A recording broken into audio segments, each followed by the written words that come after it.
Hello, friends. This is Cara-Renee with B.Reborn Art and Healing. Welcome to episode 9 of Water Media Wednesday. I hope that you enjoyed the video. Today I'm creating in my 6x6 homemade watercolor discbound journal. These are some of the supplies that I'll be using. I did end up changing out the text or the quote in the end, but I'm using some tissue paper from Tim Holtz and Jane Davenport. I'll be applying my papers with Liquitex matte medium and using heavy gesso for my stenciling. I'll be using the Dilutions inks as you see here. I didn't use both of the blues. I only used the London blue. This process was pretty challenging for me because I have not used this kind of water media in mixed media before. So I did have some challenges. But I played a lot and I learned a lot. So it was super fun. I hope that you enjoyed the process and that you'll give it a try. I've had these in my stash for quite some time. I did already gesso that page because I wanted it to have a really good seal and texture before I started applying all of my media. This Jane Davenport paper is absolutely amazing. I love her girls and how they peek through the stripes and the other design elements on this tissue paper. And she was just perfect for this page. I kind of created this with, some dear friends in mind and in my heart who are, in the midst of their journey. And it's hard, it's tiring, it's exhausting, it's scary. It's hard to hope. It's hard to know that things will get better. And so this goes out to all of you, my friends. You are brave, you are beautiful, and you are loved. And I hope that you can borrow some courage here from me as you watch this process. So again, I'm applying my papers with my Liquitex matte medium. I did get a lot of wrinkles, but in this case, I didn't really care because I knew that my paint was just going to settle in, or my sprays were going to settle into that texture in a really beautiful way. So I was okay with that.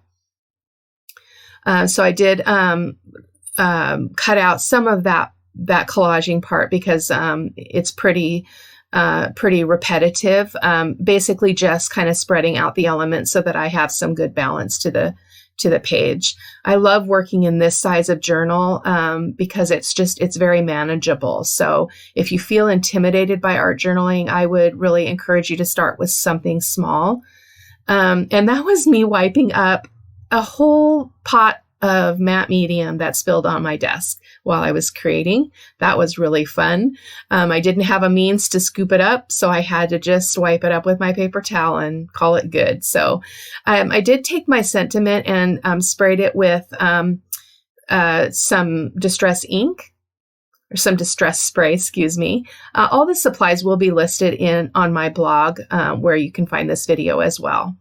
And just keeping in mind, especially with water media, you have to be drying thoroughly between each step. Otherwise, you're going to get mud, or the colors are already going to naturally reactivate when you apply water. And so it's just really important to have that advantage of your surface being as dry as possible. So again, I'm using my heavy gesso to apply my stenciling, and I really, really love this. This is about the third time that I've tried it now, and I really love the texture that it creates and how the mediums settle into that.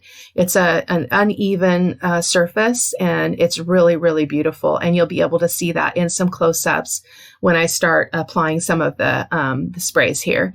So I did start with the yellow, and then I came in with the postbox red, and then it became a hot orange mess. But it really was me just playing with these inks. I wanted to see where those inks were going to stay on the page as I was sopping it up. I really wanted to see how they were going to respond. And it was beautiful because the color would catch on the edges of that tissue paper, and it was really beautiful. So I'm going to go ahead and just let you watch this process. I do go back and forth between those three colors. This is the London blue. And so you'll be able to see how I'm kind of playing around with those three colors around the page, especially in those textured areas.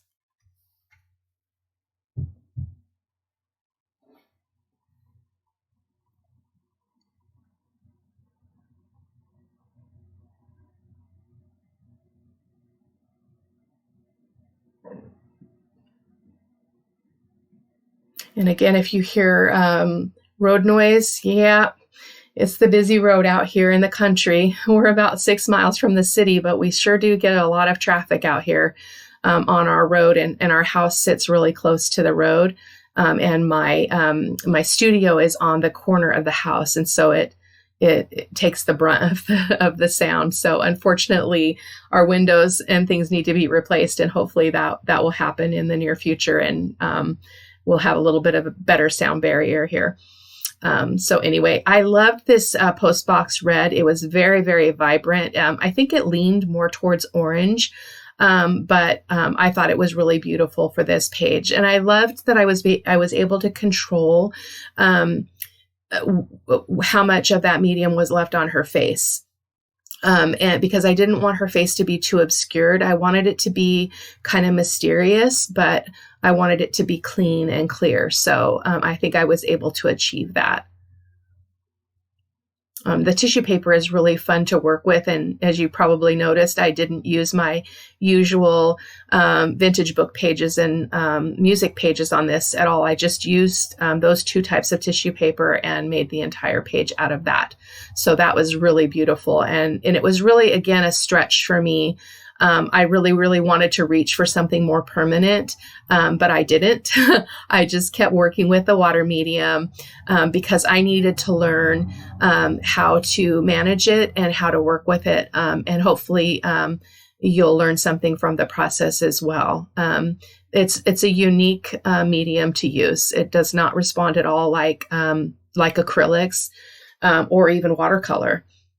I was trying to apply some more of the lemon zest, just kind of with the end of the sprayer, but that wasn't working. So I got out a small paintbrush and just started applying it with the paintbrush here and there, just wanting to kind of lighten up some of that it's very lemony.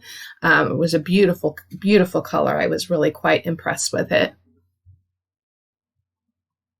So just working my way around the page again. And then the last step that I do here is I go ahead and bring in the London blue again into the upper right-hand corner because it was fairly green.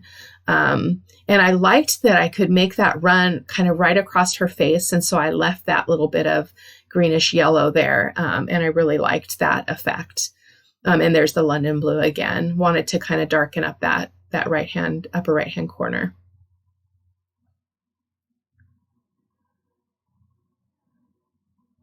And then letting it run a little bit.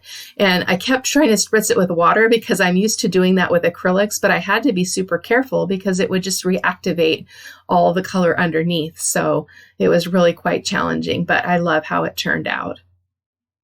And then again, drying very thoroughly between each of these steps.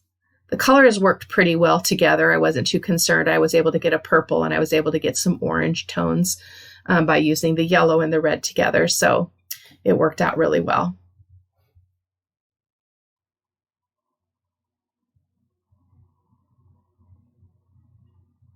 And then I went ahead and cut my sentiment down to a strip. And then I did decide that I wanted to cut it in half so that I could create 2 lines of sentiment there.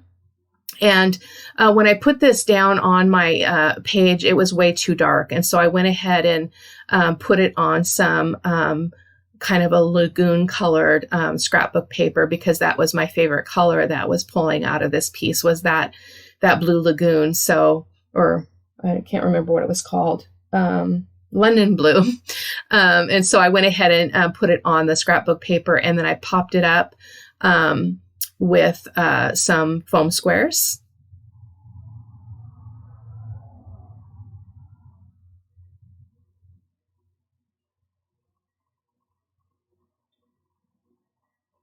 It's one of the benefits of having the disc-bound journal is you can create a thicker page because those discs will allow the journal to enlarge and accommodate some of that depth.